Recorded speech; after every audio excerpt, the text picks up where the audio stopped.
खबर अब बिहार से। मुख्यमंत्री, विधानसभा स्पीकर और विधान परिषद सभापति तीनों के तीन इंजीनियर।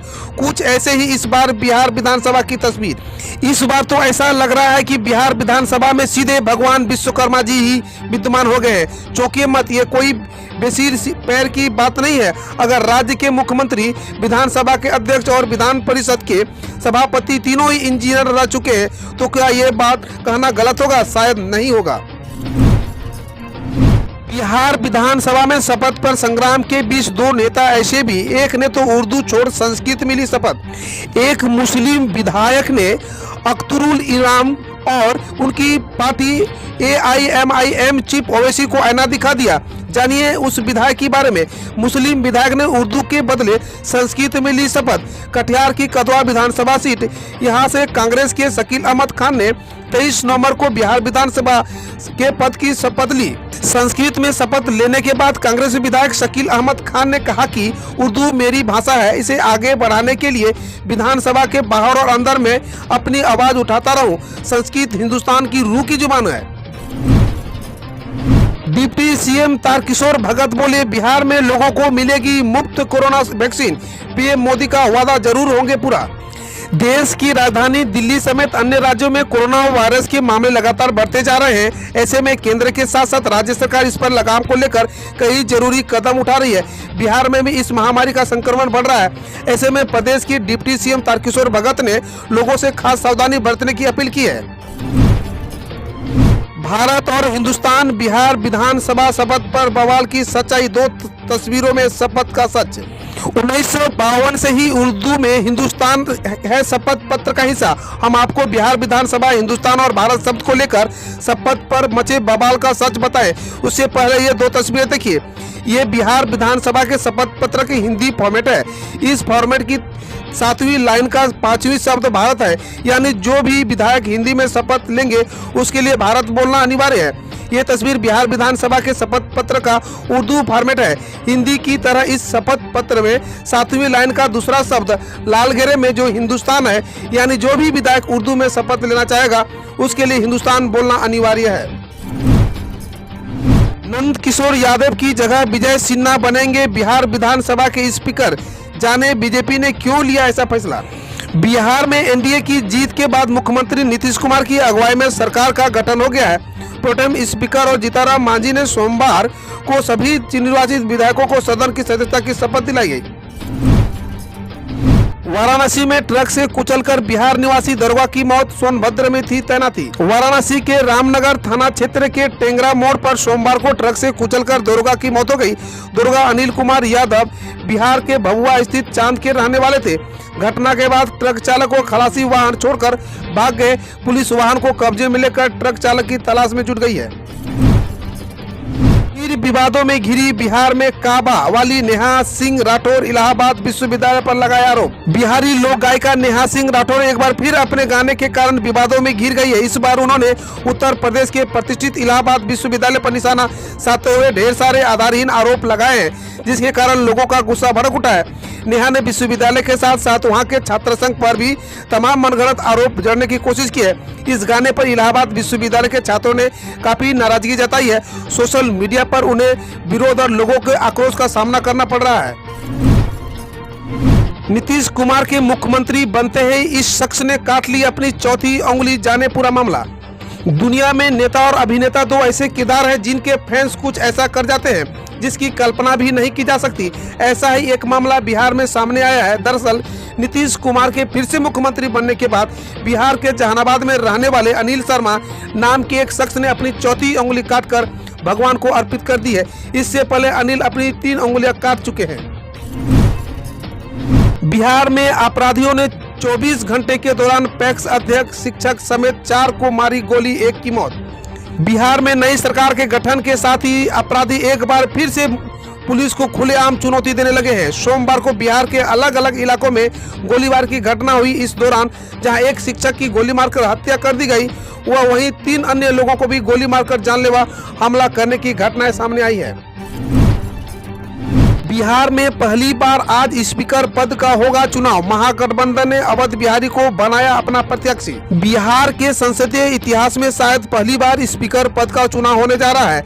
एनडीए प्रत्याशी विजय सिन्हा के खिलाफ महागठबंधन ने भी कल मंगलवार को उम्मीदवार उतार दिया है। राजद की ओर से अवध बिहारी चौधरी स्पीकर पद के प्रत्याशी होंगे।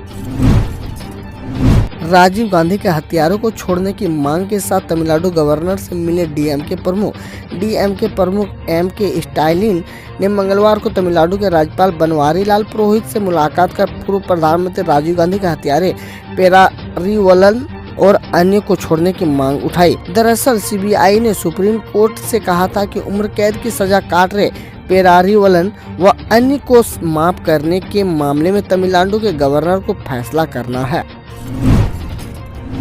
दिल्ली में कोविड-19 की तीसरी लहर अधिक गंभीर होने की एक अहम वजह है प्रदूषण। केजरीवाल बोले, बतौर रिपोर्टर प्रधानमंत्री नरेंद्र मोदी के साथ बैठक में दिल्ली के मुख्यमंत्री अरविंद केजरीवाल ने मंगलवार को कहा कि प्रदूषण राजधानी में कोविड-19 की तीसरी लहर अधिक गंभीर होने का एक प्रमुख कारण है। केजरीवाल ने पीएम मोदी से अनुरोध किया कि दिल्ली में केंद्र द्वारा संचालित अस्पतालों में कोविड-19 मरीज के लिए अतिरिक्त 1000 आईसीयू बेड आरक्षित किए जाएं।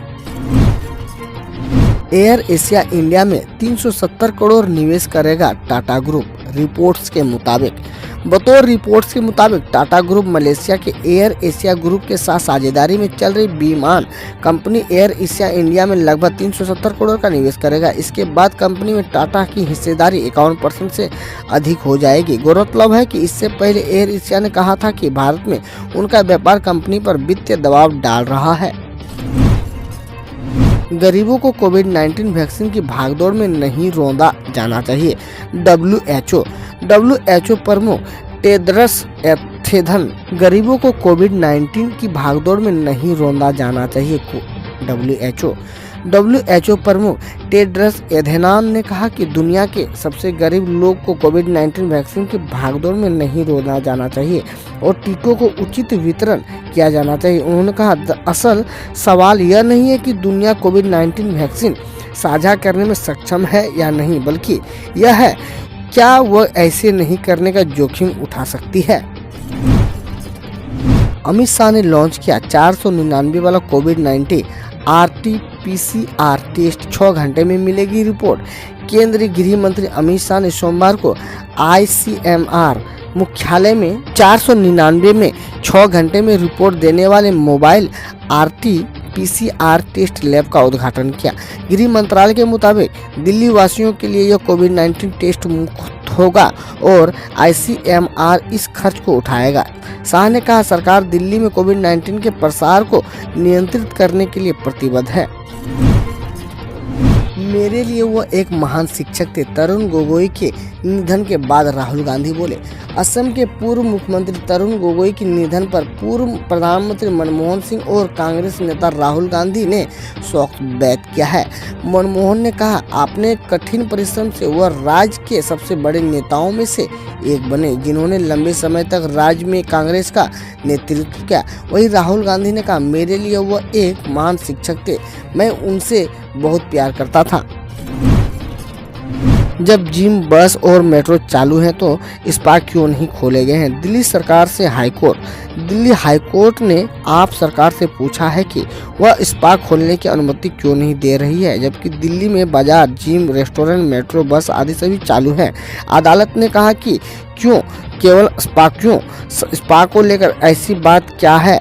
कोर्ट ने यह टिप्पणी स्पा संचालकों की एक याचिका की सुनवाई के दौरान की।